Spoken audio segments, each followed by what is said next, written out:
Welcome to Royal Secret. What if we told you that behind the graceful smiles, diamond tiaras, and regal poise, a storm has been brewing inside Denmark's royal family? What if the elegant Queen Mary, the beloved Australian-born consort turned monarch, is now at odds with the very woman who once mentored and embraced her, Queen Margrethe II? In the heart of Europe's most beloved monarchy, a silent gesture has spoken louder than any official statement, one that symbolically confirms what many royal watchers feared, but few dared to say aloud. Stay with us as we uncover the layers of history, personal tensions, court traditions, and shifting power dynamics that have ignited a subtle but seismic divide between Queen Mary and her mother-in-law, Queen Margrethe II. What changed between them, and could this signal a deeper fracture inside the House of Glucksburg? In 2004, the world watched in admiration as Crown Prince Frederik of Denmark married the elegant and down-to-earth Mary Donaldson, an Australian commoner with striking intelligence, charm, and grace.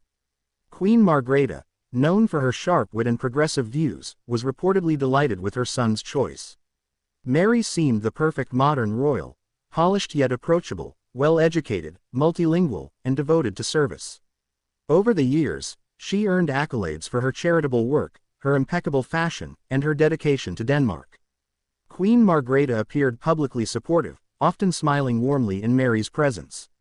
But royal families are like icebergs, only 10% is visible to the public. Beneath that polished surface, the expectations, pressures, and traditions of court life can create unseen strains. To understand the present, we must first honor the legacy of Queen Margrethe. She ascended the throne in 1972 after a constitutional change allowed female succession. Known as Daisy by the Danish people, she became a national icon, artistic, intellectual, and deeply committed to her role. Margrethe ruled with a blend of old-world dignity and modern flair.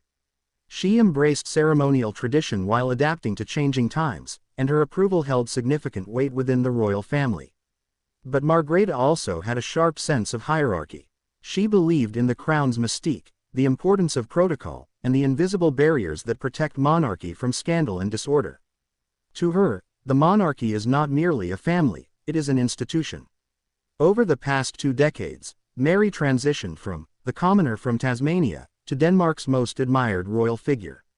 As crown princess, she was not just a consort, she became a power in her own right.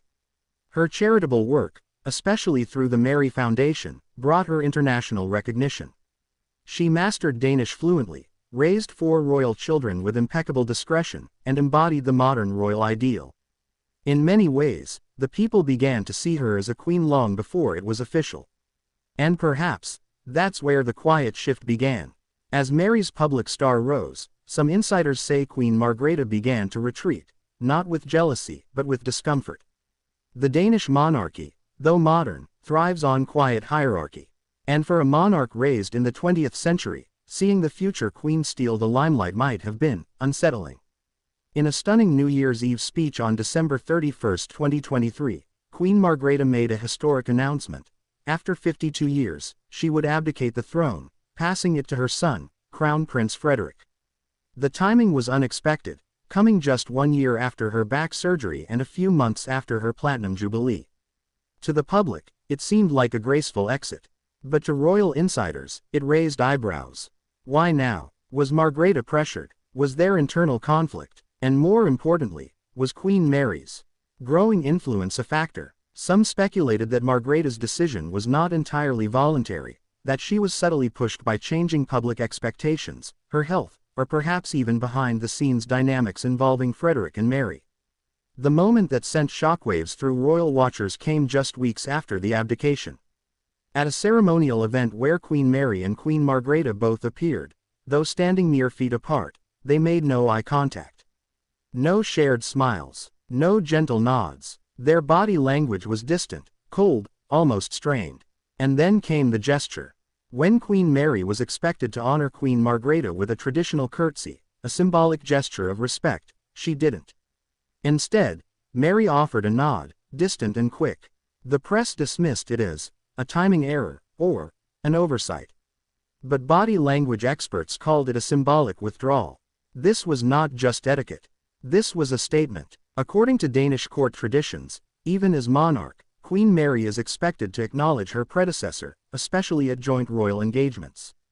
That curtsy, though symbolic, reaffirms the lineage, the gratitude, the continuity of the monarchy. Skipping it is akin to quietly saying, "The crown is mine now." Some interpreted this as Queen Mary stepping fully into her power, not in rebellion, but in certainty. After 2 decades of royal service, she no longer needed approval. She had arrived. Others, however, saw it as a quiet protest. Perhaps Mary felt unsupported by Margrethe during key years. Perhaps the abdication wasn't as harmonious as it appeared.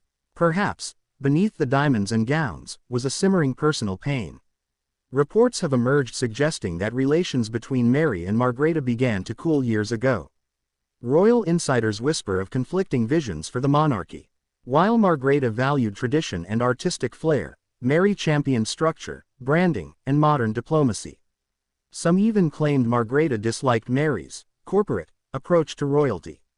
Sources close to the court described moments where Mary felt left out of key decisions, even as crown princess. Others say that Margrethe's treatment of Prince Joachim and his children, stripping them of royal titles, sparked tension in the family, with Mary allegedly expressing concerns behind closed doors.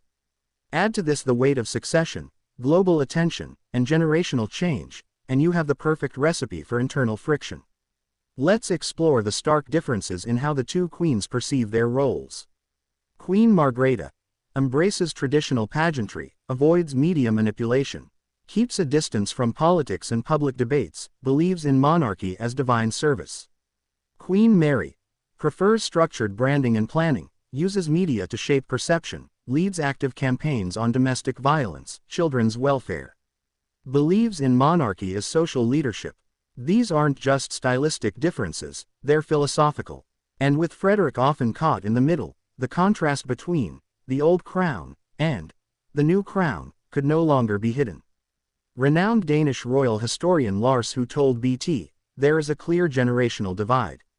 Queen Mary sees the monarchy as something that must be continually earned, while Queen Margrethe saw it as something inherited and sacred. That tension is real. Body language expert Dr. Anna Sorensen analyzed their recent appearance. Mary's body leaned slightly away from Margrethe. Her hands were clasped tightly, classic signs of restraint. But Margrethe's expression was more telling. Neutral, unsmiling, her eyes scanning past Mary without focus. That's not warmth. That's distance. Let's be clear, this is not the Sussexes. Denmark's royals are far more discreet. There are no Oprah interviews. No Instagram bombs. No tabloid wars. But silence can scream louder than scandal. And in a monarchy so small, so beloved, even a subtle shift in tone can echo across generations. If Mary and Margrethe truly are at odds, it could affect how Denmark views the transition of power. The unity of the royal house, the relationship between Frederick's generation and his brother Joachim, future roles for Prince Christian and Princess Isabella. Danish media has tiptoed around the issue, but social media has not.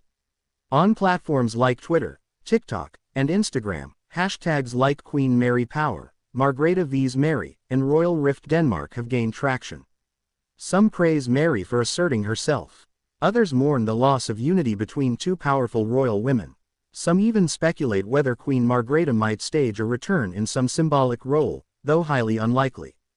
As King Frederick and Queen Mary shape the future of the Danish crown, they face monumental pressure. Public expectations, global scrutiny, family tensions, all amplified under the golden glow of royal duty. Queen Mary is now not just a consort, but a national symbol. Her every word, glance, and gesture will be weighed. And in Margrethe's long shadow, her reign will always be compared to the queen who reigned for half a century. Can they reconcile? Will we ever see a united front again? Or has the page quietly, irrevocably turned? History will judge them not just by their crowns, but by their choices. Was this silent gesture, a missing curtsy, simply protocol fatigue? Or was it a symbol, a line drawn in velvet sand, confirming a deeper fracture in Denmark's most beloved institution?